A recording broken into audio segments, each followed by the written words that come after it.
explain a bit about debt rollover. Debt rollover is money that government borrowed out of our domestic market.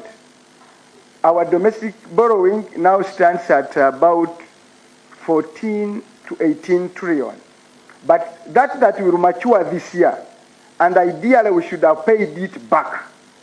If we had a sound economy, we would have paid back 8 trillion. But this government does not have that money. So what it instead does, it goes back to the market and borrows and pays for that debt. And we pay interest on it.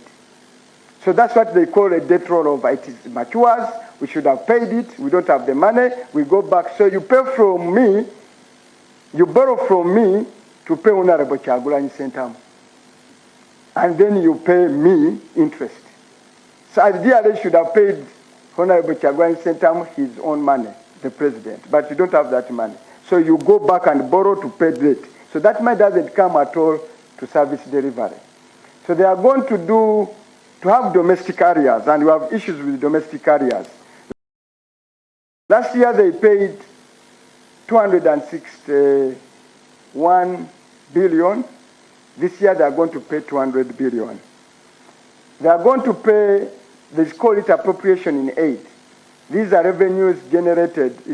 It's the same as up.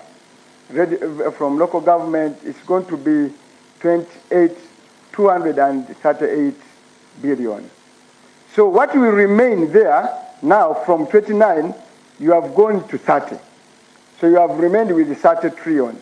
But still, you have to go back and pay interest on money paid. And interest on money paid is going to be 46 trillion of your money is going to pay, just not debt, but interest on the money paid. They are going to pay 6. So you minus it from 30. Then you are going to pay less domestic debt repayment to Bank of Uganda. This is a victory for our Office of the Leader of Opposition. We tried to encourage the government to declare the extent of its full indebtedness. They were refusing. And last year we made the case that they had borrowed 4 trillion from Bank of Uganda, which they had refused to pay. And IMF forced them to pay that money. They've been paying. Now they are declaring it for the first time in the history of this country. They have declared 1.2 trillion.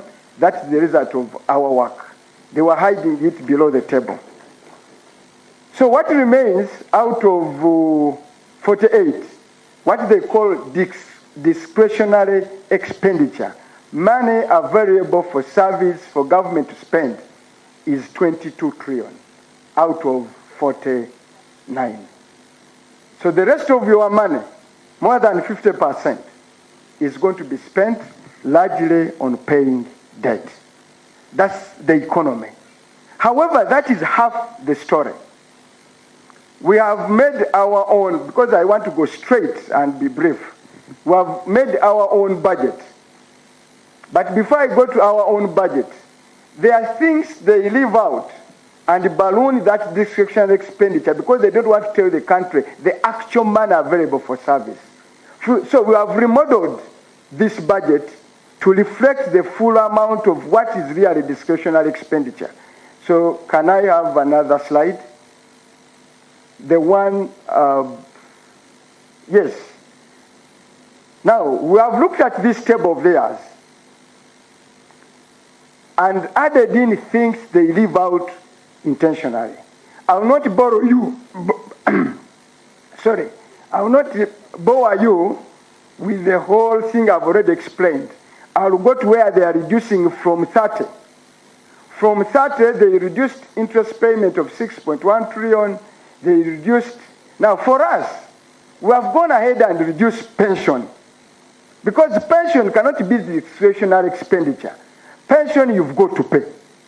Pensioners have got to receive money. So that money for pensioners is not available for service delivery. So you cannot term it as part of the discretionary expenditure. So we have reduced pension by, pension is 178. Gratuity cannot be, it's statutory obligation on behalf of government. So you have to go and deduct the gratuity. So we have reduced the gratuity, 115 billion out of, from 30. We have reduced it. We have gone away and reduced for the first time wage. Because government has got to pay its workers. It is erroneous to imagine that wage is also part of the discretionary envelope. Because wage, you've got to pay it whether people work or don't work, you've got to pay your workers. So don't say it's not money variable for the executive to allocate as they wish. So we've gone ahead to remove the 6.9 trillion of wage. And we've gone away to remove, for us, the Constitution, the Public Finance Management Act, mandates government in section 77 that every financial year there should be a contingency fund. A contingency fund is 0.05 of the previous budget. This contingency fund will help us once it is fully provided for. And the law says replenish every financial year. Water? I will not take. Okay, thank you.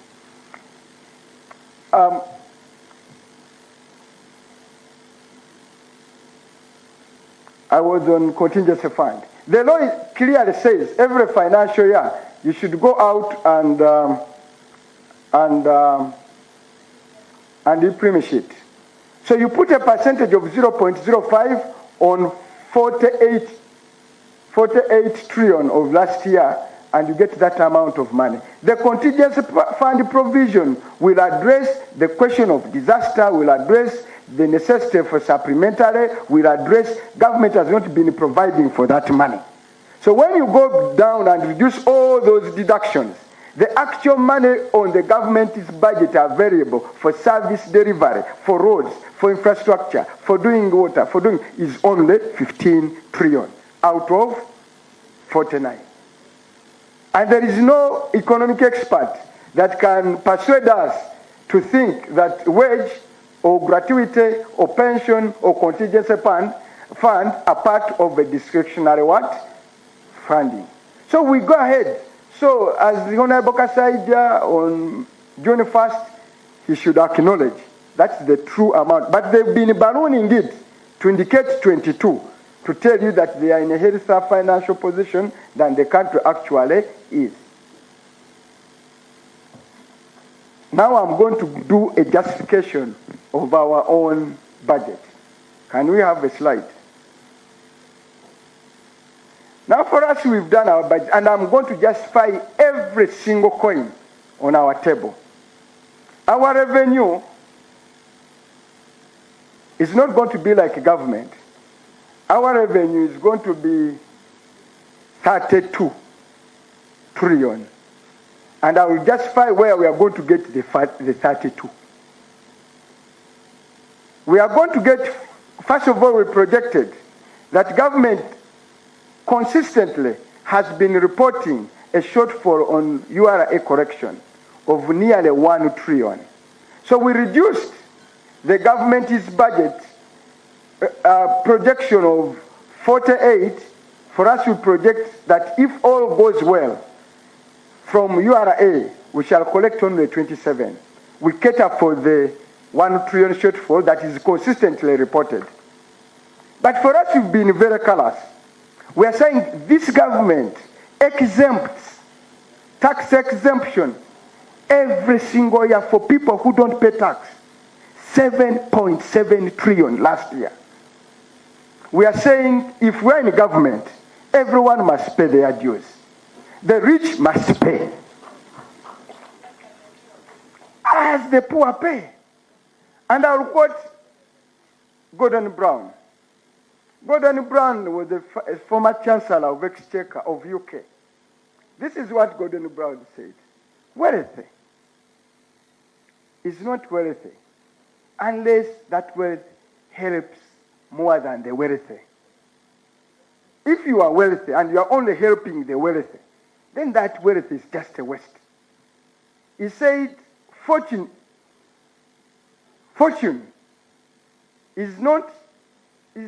should help more than the fortunate. And riches must not to only enrich some of the community, but must reach all the community. That's what Gordon Brown said. So it's even civic and natural cultural value for those that God has given so much to pay back to society as much. And I'm saying everyone must pay.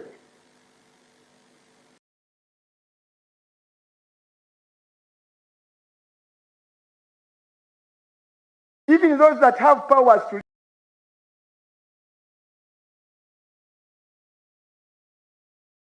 legislate themselves out of the taxable base.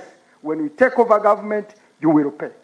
Even if it's parliament, you will pay on your emoluments. Yes, you don't want to hear that. If I'm a minister of finance, there will be no law that exempts any Ugandan from not paying tax. Because if just parliament paid, our taxes in a financial year will be 100 billion. So every constituency will have the 100 you need for the road fund. And so are the leaders. Everyone will make his bill. The rich must pay. People want better roads, better everything, and you say you don't want to pay. Your driver pays. His salary is consolidated. The councillor pays the tax on allowance. You get yourself out of what? Of payment bracket. That is not moral. And as the finance minister in our government, we will pay. And I will pay. Even the Lord will pay. Even the president will pay his taxes this time. This president, some presidents exempt themselves. Even I'm saying, generals in this country, all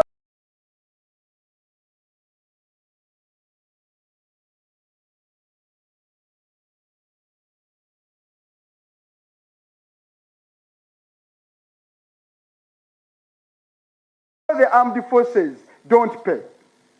We are saying the rank of a general, be patriotic, pay.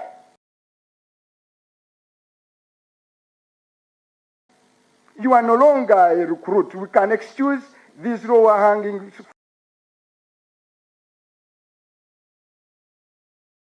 foot soldiers of the army rank not to pay. But from a rank of a colonel, captain to generals, pay tax. We shall not buy you new cars and you don't pay. So we shall be a little bit tough on tax revenue. So we'll generate out of 7, we'll recover 2. But also, these companies will exempt. How can you exempt, like roofing? I'll give you an example of roofing. It has been here for ages, but it doesn't want to pay tax.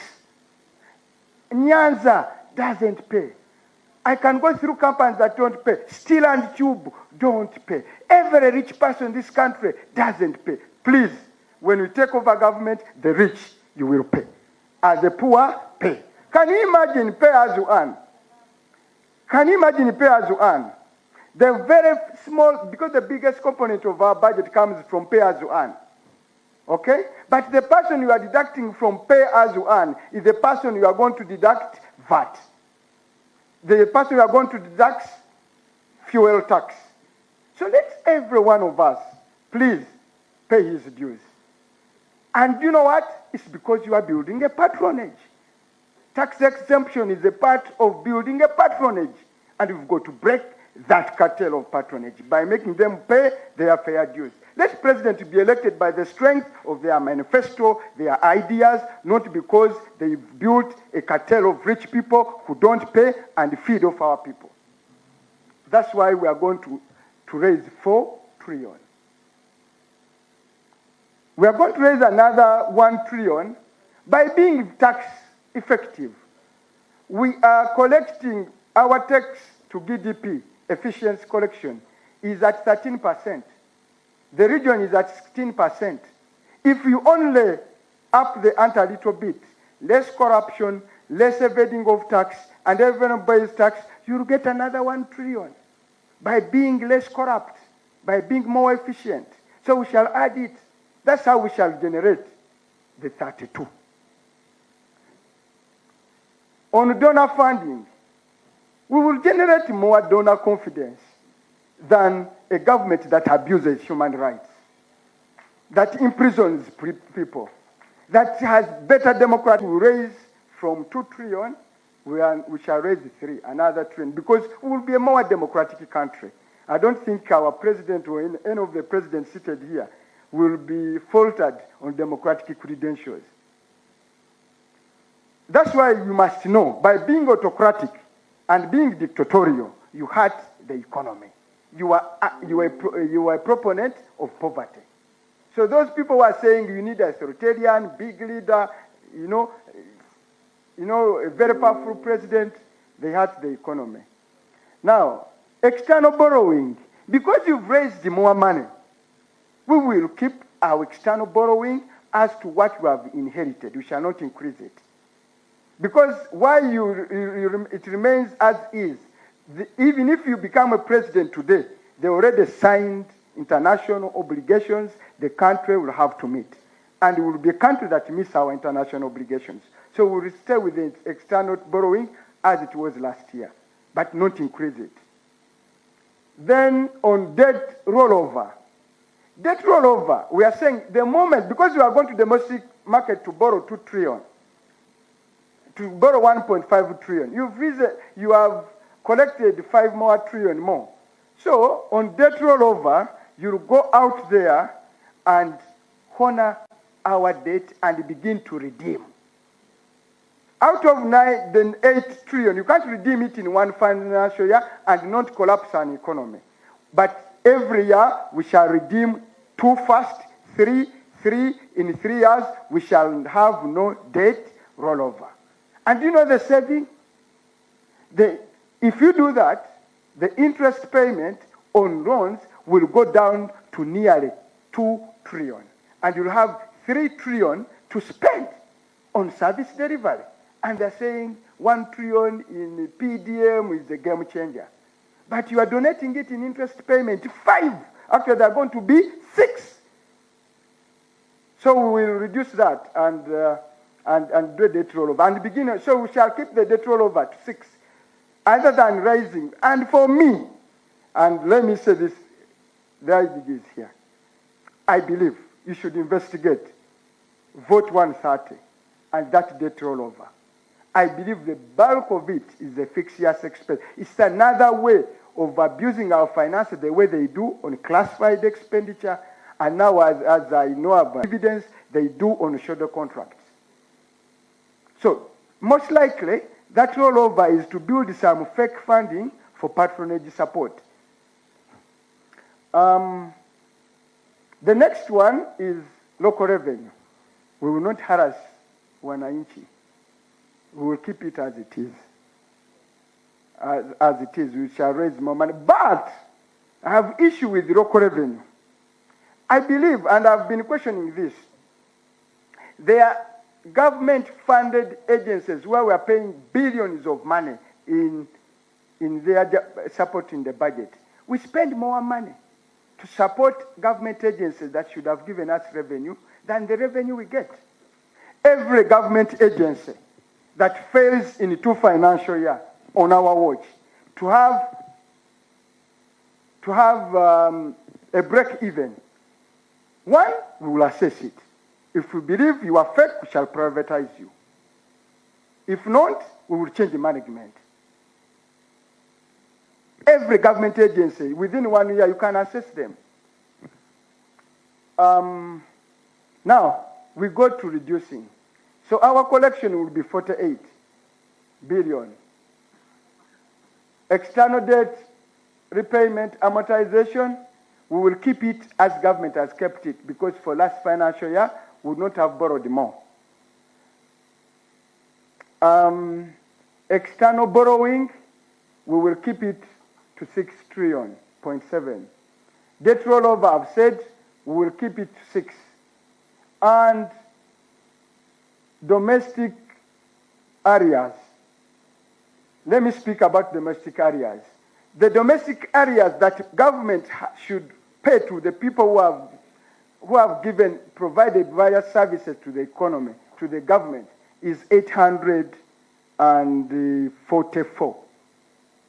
we will pay it all in one financial year, because that will streamline the economy. The people you pay are the indigenous. What happens? You are paying foreigners, you are paying Wazungu, China, you are paying everybody, you are refusing to pay the local providers. They have borrowed the money in the local banks. That's why you have a lot of mortgages on the market. So please, and it is erroneous to be budgeting for supplementary and you are accumulating areas. Government agencies and accounting officers are not supposed to commit government where they don't have money. That's why for every other anticipated expenditure, if they don't have the money, they submit in a supplementary. At the same time, you are supplementary spending and you're also accumulating areas. It is erroneous. It is not in any school of economics. Then, so we'll pay 100%. We'll also reduce. So our budget will come to 32. For us, we'll go back and reduce interest payment. I've said, because we've redeemed our debt rollover, because we've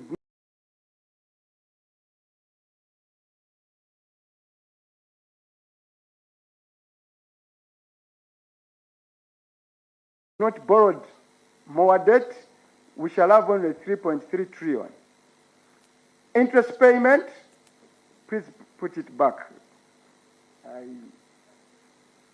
Interest payment,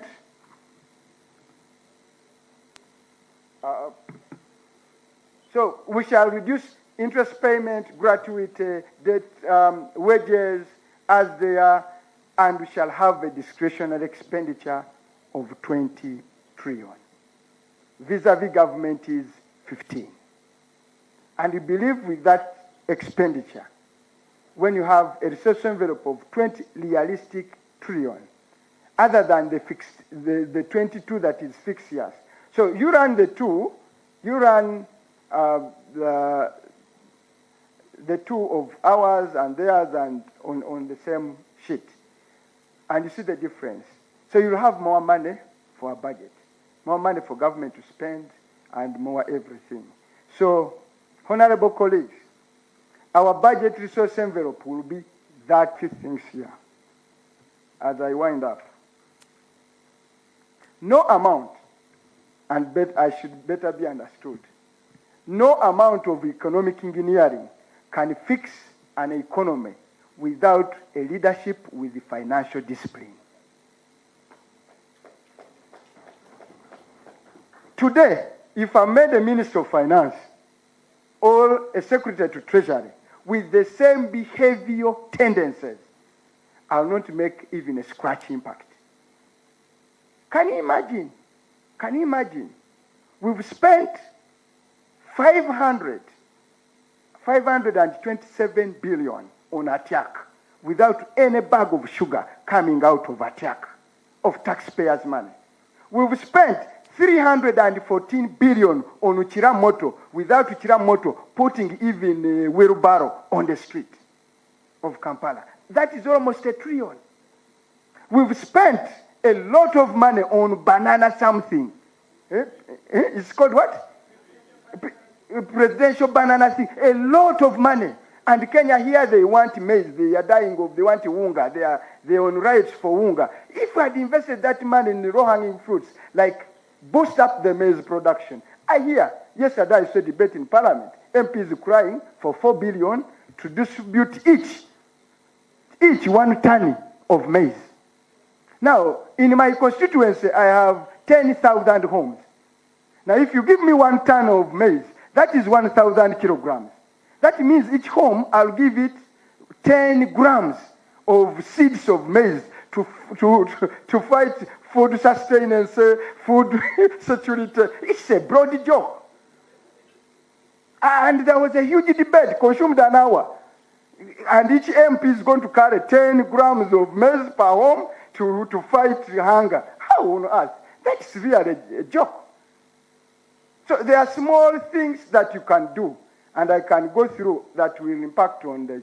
So, 2, and I know the law will go through it.